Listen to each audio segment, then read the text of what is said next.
Ito na, sabi ko nga sa inyo, mga kababayan, na si Senator Antonio Trillanes, noon pa sinasabi, mga kababayan, na kakasuhan nga daw niya si Bongo at si Duterte dahil tumanggap daw itong si Bongo ng proyekto mula sa gobyerno sa administrasyon ni Digong. Yun po yung mga project, yung mga kalsada dun sa Davao na may kinalaman sa government project.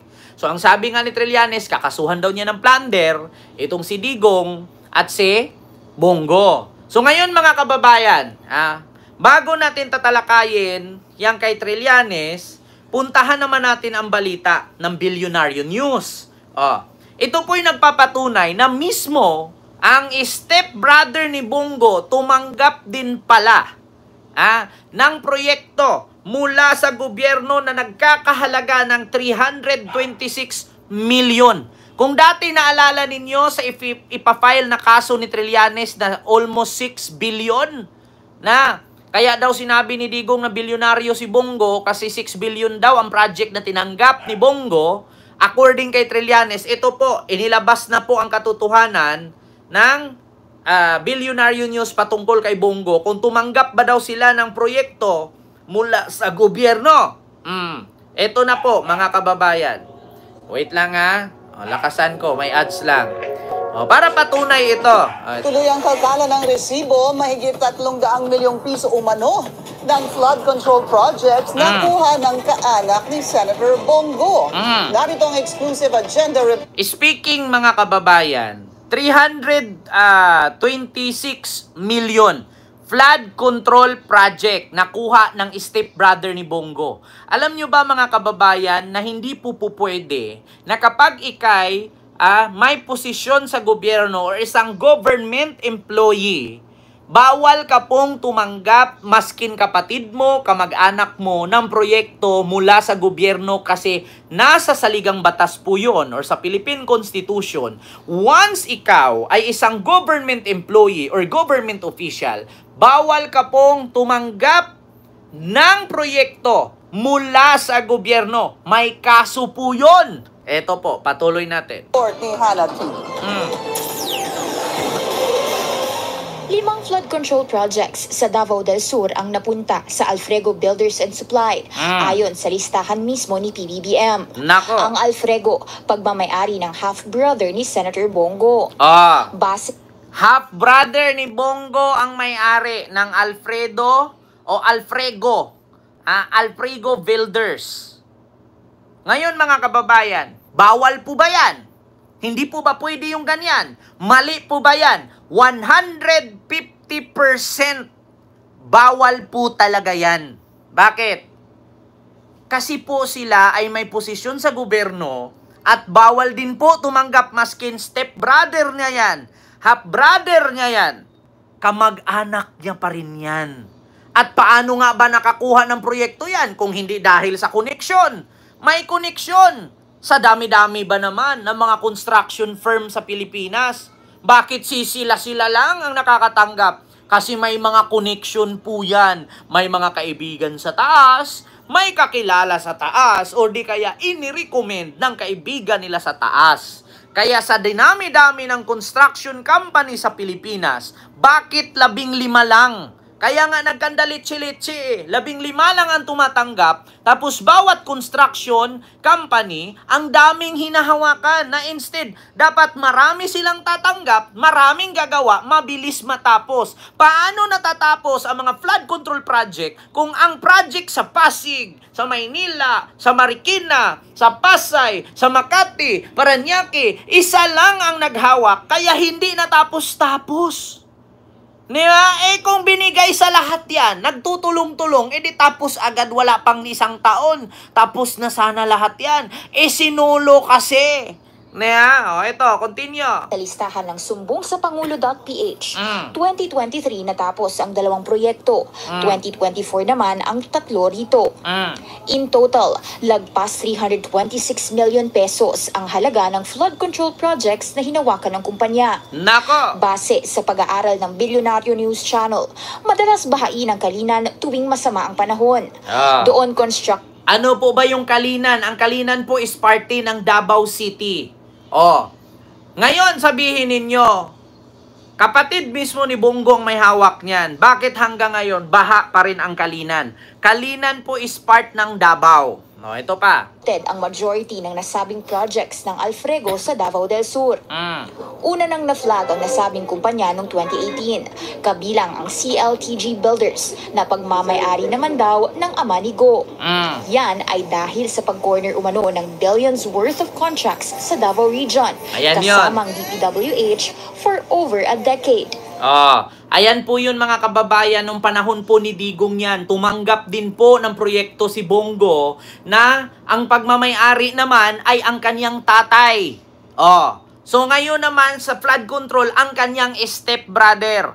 Alam nyo po ba na bawal po yan? Kaya isa sa rason na si Senator Antonio Trillanes nag-file ng kasong plunder. Yeah. Kay Digong at kay Bongo. Nako po mga kababayan. Katunayan, nitong nakaraang taon lang, naging basihan yan ni former Senator Sonny Trillanes para magsampa ng plunder and graft complaints laban kina Go at dating Pangulong Rodrigo Duterte.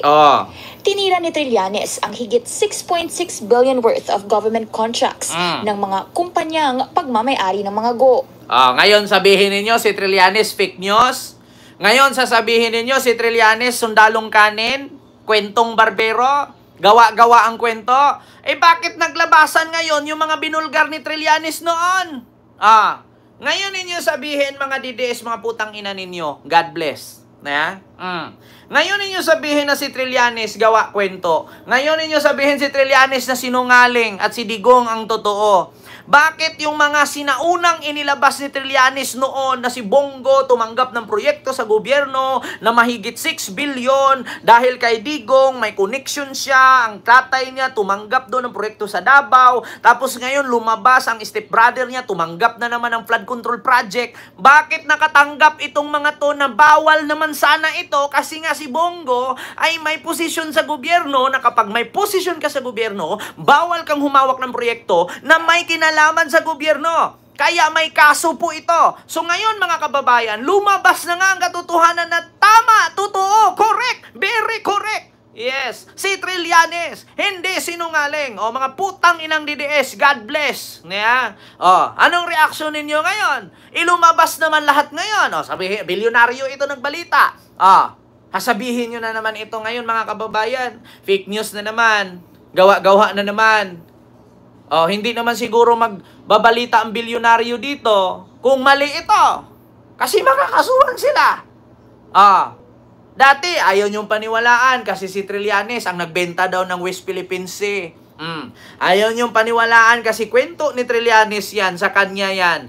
Ngayon, 6 billion, lumabas ulit ang binulgar ni Trillanes noon. Tapos ngayon, 326 million, lumabas na naman. Dati yung 6 billion sa tatay ni Bongo. Ngayon sa kanyang stepbrother na 326 billion. Paano yan? Ano na naman explainin nyo dito? Pagkatapos nung nagmamariwana na stop ni Robin, ngayon kay Bongo na naman. Ano to mga senador? Parang nag-uumpisang lumabas mga baho nyo. Tapos si Marcoleta, lumabas din ang baho. Joel Villanueva, ang granding birthday doon sa National Museum. Lumabas din yung baho sa PIDAP. So ano to? Isa-isang lalabasan na to? Isa-isang kalkala na to?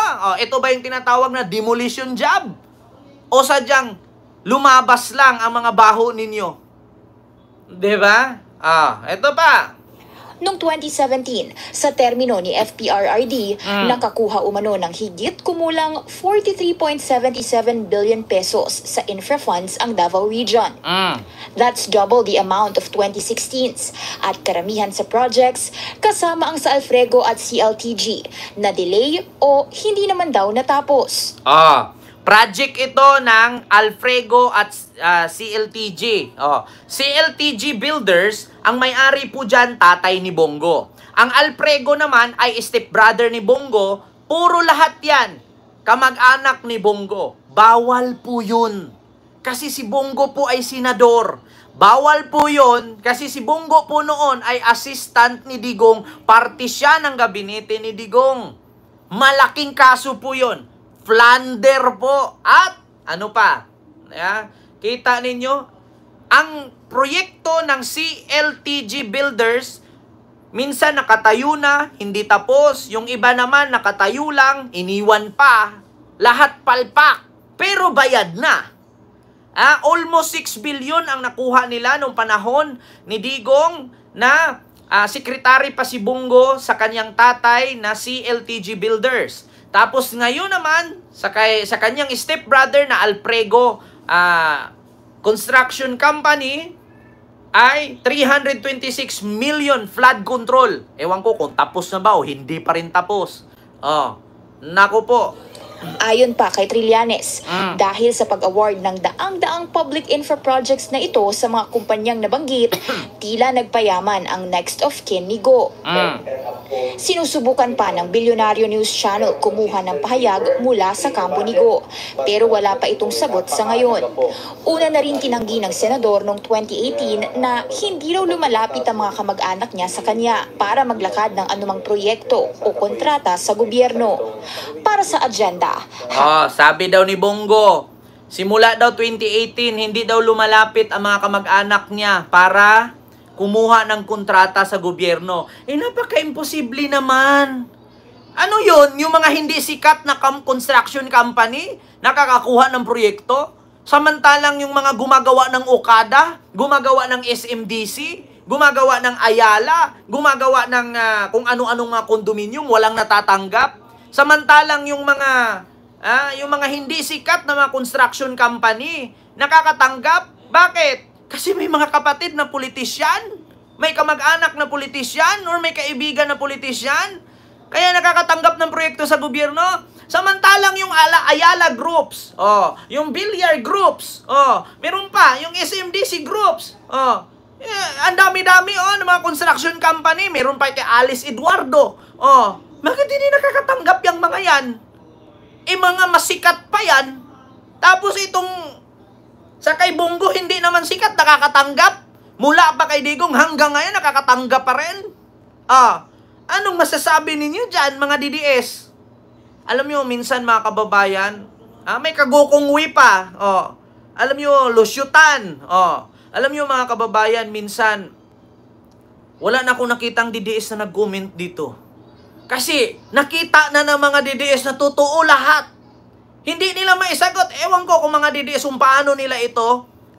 DMCI pa. Paano kaya ito ipaliwanag ng mga DDS na hindi totoo yan? Walang kinalaman si Bongo dyan. Ano ni Bongo tong may-ari nitong sa tatay niya at yung sa stepbrother niya? Hindi totoo yan. Dinala siya doon nakapaa. Kawawa siya. Sinakay si aeroplano, nakawalang tsinelas, nakapaa. Gaganon? Kababayan, lalo na sa mga putang inang DDS, God bless. Paano ninyo ito pagtanggol? Paano ninyo ngayon i-explain mga DDS? Wala kayong masabi, wala kayong ma-react. Kasi totoo, alam nyo na sa sunod eleksyon kung iboto nyo pa ba o hindi. Alam nyo na. Sunod, mga kababayan. Ano nga ba itong sunod? Eto na naman tayo. Mga kababayan, eto, Cheese Escudero. Kita nyo naman dyan. Cheese Escudero. Ano nga ba ito? According dito mga kababayan kay Cheese Escudero, mula kay Attorney Makalintal. Si Cheese Escudero posibleng makulong at matanggal sa pwesto dahil nakatanggap ng donasyon. Kung kanina mga kababayan, sabi ko sa inyo, bawal po ang mga government employee. Bawal po ang mga may posisyon sa gobyerno na tumanggap ng proyekto mula sa gobyerno kasi nga conflict po yon of interest.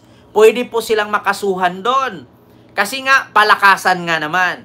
Ngayon naman mga kababayan, ito namang problema ni Cheese Escudero. Sa according dito kay Attorney Makalintal, posible pong si Cheese Escudero ay makulong ng halos 6 na taon matanggalan ng posisyon sa gobyerno at mawalang bisa ang kanyang pagiging senador. Bakit, mga kababayan? Ito po ha, buksan lang natin, mga kababayan. According kay Attorney Makalintal, wait lang ha, wait lang. Ito, mga kababayan.